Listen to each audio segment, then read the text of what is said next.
this is Sabina at Cross Keys Crafts. Today I'm creating a Valentine's card from my cat to my husband. He gives my husband a card every year, but because he's got two left paws, I usually end up making it myself.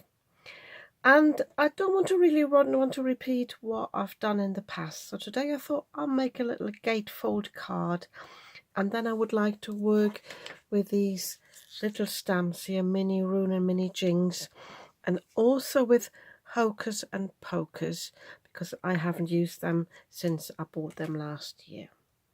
So to create the gatefold card, I usually struggle a little bit with gatefold cards because they sometimes don't fold right in the middle, and I tried to work out the measurements. I went a bit wrong. I had a trial piece, but then I found the cardstock wasn't very good for scoring either. So here I've got a piece which is fairly thin. I'd say it's about 130 GSM, which is fine for scoring because I'm putting layers on it anyway. That will make it sturdier, so I think I should be fine with this. The other thing I find is if I fold the cards to a gatefold card, they usually don't align properly at the top and the bottom. So I like to use the full length sheet and cut it down after I've folded it. I will show you in a moment how I mean that. So I have, however, cut the A4 piece down to 11.5 inches, because then it's easier to work out the measurements. So all I need to score is at 2 7/8.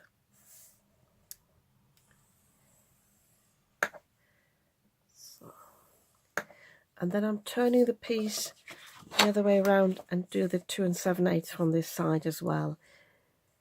I find it gives a different result than if I try to find out the measurements there. I think all scoreboards, well, at least the two I have, are alike there, that it never seems to work out properly, because if I look at the score line here now that I created, it's in between these two grooves, and I think it's got to do with that it never really properly works. So I'm just popping my scoreboard away. So, and I can now fold these into valley folds.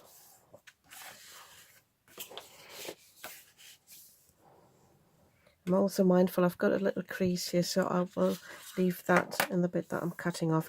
I'm also, by the way, because this, so if you can see it's the back of the card, I will just press that down with my bone folder a little bit. So, and then can fold this over. And this time is actually not too bad.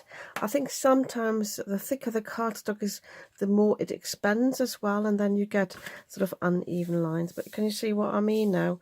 It's not even exact here. So I can maybe remedy that bit. I shouldn't have scored it, but I'm just showing you these things because I think they happen to all the crafters. It's not just me. So I'm trying to push it a little bit against that and sort of redo this one here. I shouldn't have burnished it, but I'm fine with that because I'm going to cut that bit off anyway. So I've got a tiny little bit gap, but that's okay. So as I said, I'm leaving that in for you to see. So I will now cut this to, what did I say this was? Oh, that's 5 3/4 now. So I will cut this to 5 3/4 here because I want this to be a square card. I have cut a bit here off the top and off the bottom. This goes back in my stash for some small pieces for die cutting, and then I'm left with a gatefold card here. For the decorations, I have created 2 panels. These are 2 3/4 in width and 5.5 inches long. And for the middle, for the inside panel, I have got one that is 5.5 square. If you wanted to, you could create 2 more panels for these areas here, but I really want the focus to be on the outside and then the image on the inside. So to decorate these, I want to keep it simple at the moment. I like quick cards, simple cards, but that are effective. So for the outside, I have found this stencil. As always, I don't know what it's called. One day I'm going to put a little stick at the bottom of these and I can tell you straight away what these are called. I like this because these openings, some of them look like hearts, and I think that's really apt. So all I want to do with the outside is I want to decorate these here. And I think what I will do is I will stick these down on my scrap paper so that they don't shift, because I would like to have this a little bit like a continuous pattern. I prefer that. So I will stick these together like this, but you don't have to do that. It's up to you what you want to do.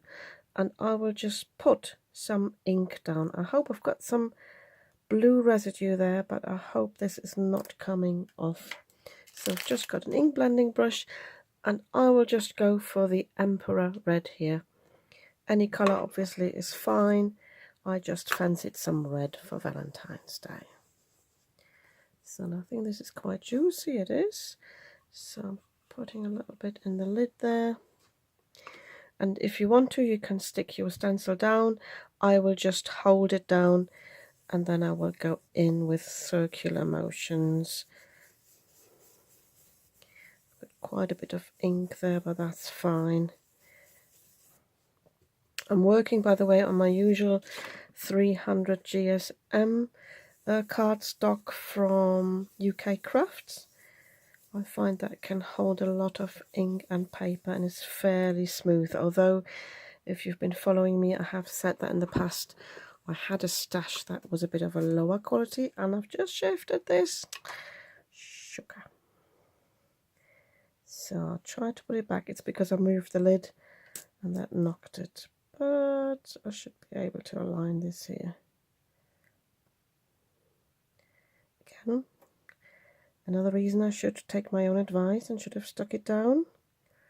And sometimes I like to take the shortcuts that are not always shortcuts. So I will quickly do this off camera. You've now seen me do that. I usually don't pay too much attention that it's very even. I find, sometimes the more uneven you have it and it's a bit more blending, I think sometimes that gives quite a nice effect. So as I said, I'll quickly do this off camera. I have applied my ink through the stencil now and actually have stuck it down now, because I just had a thought and I thought I would like to add some of this lunar paste. It's called Slippery When Wet, and it's a gold paste, and I thought this might look really nice through the stencil. I don't want to put anything at the bottom here because this is where I want to stamp the cats, but I think sort of at the top and letting it fade out a bit. And in order to apply that through the stencil, I will just use a sponge, and I've got a little tile here, so I will pick this up and I will, you see, I will sort of move it around a little bit so I don't have any lumps in it, and then I can just apply it through the stencil. So I'm just going out. I really want this very randomly. I don't want it, don't want it solid. I want to give some texture to it, and it would look lovely. I'm sure it will. So I think I can go down the edge here a little bit, but not too low. I'm sure there are other ways of applying this, but I like to use these makeup sponges, and I bought them as makeup sponges, not as crafting sponges, because I think they are cheaper if you buy them as makeup sponges. So I'm trying a little bit down there, checking against the light now. Yeah, I think that's enough. But waste not, want not. Shall pick this up and just press it through here. Oh, and I've got a bit too much there now. It dries really, really quickly, so I have to be mindful as well not to go over it too often. And this goes straight on. and I will immediately take my stencil off and put that through the wash and wash my little tile. I'm really pleased with the look of that. I think this is absolutely beautiful. I'm glad I had that idea. It's always nice to use supplies that I have spent money on and forget about using. So these panels here, I just leave them to dry a little bit more. And for the center panel on the inside, I would like to use this hard sticker stencil, it's called. So, and I don't think I've used this one before. So what you need to do when you first, the corner came off, when you first use them is you need to take the tackiness a little bit off these by just putting them on your clothing a little bit. So I'll just do that quickly here. Just goes on my trousers, because then they're less sticky and they're less likely to tear your paper. So I'm just aligning my card here and placing that in the middle. And you can see all the fuzz now on it. So I need to be a bit mindful of that, but that's fine. So, and as before, I'm just putting some ink down. I will just stay with the Emperor Red. I think it's a nice colour. I am thinking about treating myself to a pink. I think it's called Confetti from the Elements range. So again, I'm just coming in with circular motions. And I've said it in the past, I'm not great at ink blending. And I don't know if you can see that I've got a streak there already, but I always work with that. So I'm picking up a little bit more from the lid, coming in on the edges to intensify the colour there a little bit. So now originally my thought was to use a stencil on this as well. You can do that, put a stencil in the background, and when you go in with more colour, you will basically have a sort of a monochrome effect that can be quite nice. I think I might actually do that, but I'll have a look if I can find a stencil that is not too busy, because if I then stamp the little cats, I don't want too much going on there. I found this stencil here and I moved it down so that I've got quite a few of these knobbly ends inside the heart. I like the look of that. So I'm just going in again, as I said, with the same colour, and I'm just applying this all over. With this one I need to be mindful not to go into that direction from the top and then bending these over. So I'm coming in from the bottom, basically in this direction.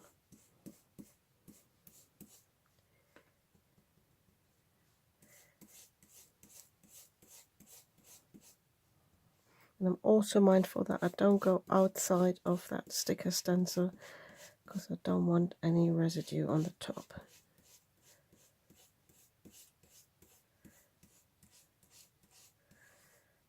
So I think I've got enough ink down there.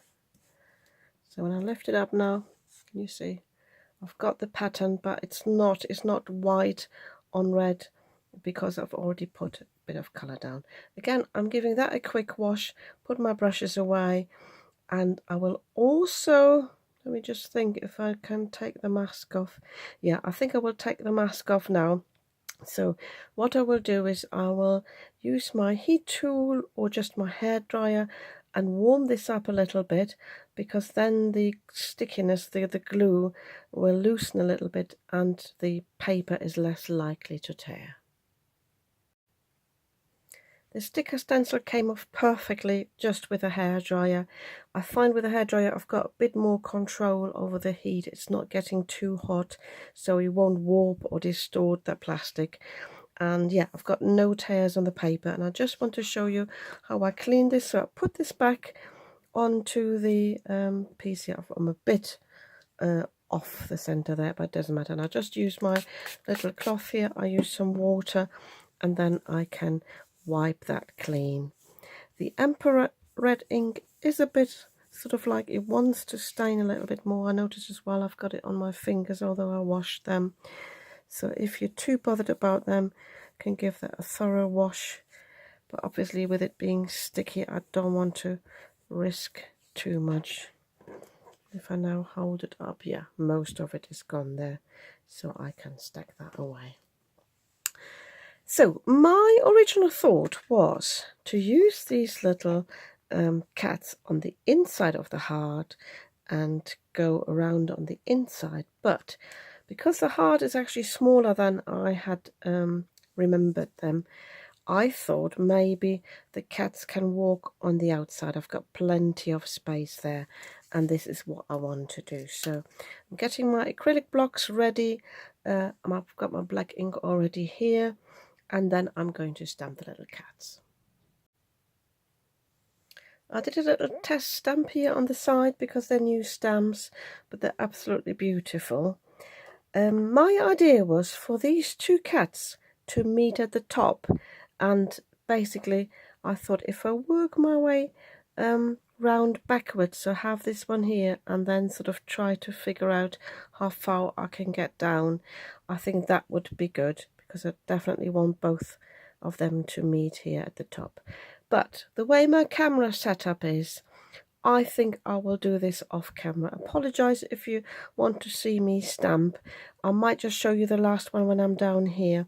And I think when I'm stamping I will also move it round. So I'm basically stamping straight because I need to get my head over properly, making sure that the cat sits in the right place. So apologies for that. I will put my camera on when I'm doing the last one. Basically you need to ink up your stamp thoroughly, make sure you've got plenty of ink on there. Just show you this on here, and then hold it down, don't lift it up straight away, and then come up, and then you get a really good result. So yeah, I will do this quickly off camera and then I'll be back. I'm popping in with one little tip. I now need to stamp up here, and I'm right-handed, so I'm actually putting some scrap paper here because the VersaFine Clear takes quite a long time to dry thoroughly, and I don't want to smear that. So I'm putting this down here, inking up my stamp, and then I can rest on the card without messing it up. So, and another little tip, I've said that a few times recently in the videos, I like to choose an acrylic block that is close to the actual stamp. Reason being is that if it's too big, you can, let me just demonstrate that on the scrap paper, you can sort of wobble if it's too big, and then you slide, and then you get an what's it called, like a blurred image or double stamping, and you don't really want that. I have zoomed in quite a bit because I wanted to show you this. I've got a few cats where the stamp is not really solid, and you can just take like a watercolor pencil or even like a fine liner to color this in, but I prefer to use the actual ink pad. And I've got a brush here, very thin brush, and I'm just picking up a little bit of ink, and then I'm just going in here to basically colour this in. And because it's the same ink, it really blends in. It looks at first a bit blotchy until it dries, but then I can basically make these bodies a bit more solid. I had more problems with the first cat here than with the others, but yeah, that's my little tip to remedy this. So this panel is finished. I have stamped with love here. This is from the Heartfelt Verses, and on these two panels I have stamped Hocus and Pocus, yeah, that's right, and the Just For You sentiment also from the Heartfelt Verses. So with Hocus and Pocus, I noticed that you can actually see the pattern of the stencil through them. They're not as solid as I would have liked them, and because I did them with my acrylic block and not with my stamping platform, I could not remedy that. Just zooming in a little bit, but this is why I think I will give them a little bit of shading with my Conte à Paris white pen, sorry, pastel pen. So I'm just putting a little bit of sort of dotted lines there, a little bit on the nose as well, and I'm just rubbing that in, and that takes the focus a little bit away, I find, from, sorry it's difficult for you to see, from the stencil. Having said that, my husband is so blind he won't even notice that. But if you want to be sure and you've done some stenciling, now in hindsight I suggest you use a stamping platform so you can go in again and do a second stamp over it. So, but I think this is fine. I love the details on these stamps, the little hairs are just lovely. So all that's left for me to do then is to put these onto the gatefold card. So I'm sticking these panels on the outside here, and I will just use my Barely art glue for that, and I will stick this one here in the middle, and then I will show you the finished card. Here's the finished card. I'm really pleased with this. As I said, I really love the shimmer on this, and I think this is really cute. And there we go, there's the inside. As I said, you can decorate the panels if you wanted to, but I really wanted to have the focus in the middle. And yeah, I'm really pleased with this. If you want to, you can put a panel on the back to put some greetings on there, and you can also create a belly band if you don't like the fact that it sort of pops open, but I'm not too bothered about this. It just goes in a normal envelope and then it gets taken out anyway. Yeah, if you like this card, you might want to give me a thumbs up, and if you'd like to see more of what I'm creating, you might want to subscribe to my channel. I'd be very happy about that. And if you stay tuned, I'll try to get a little clip here of my cat approving of his card to his daddy.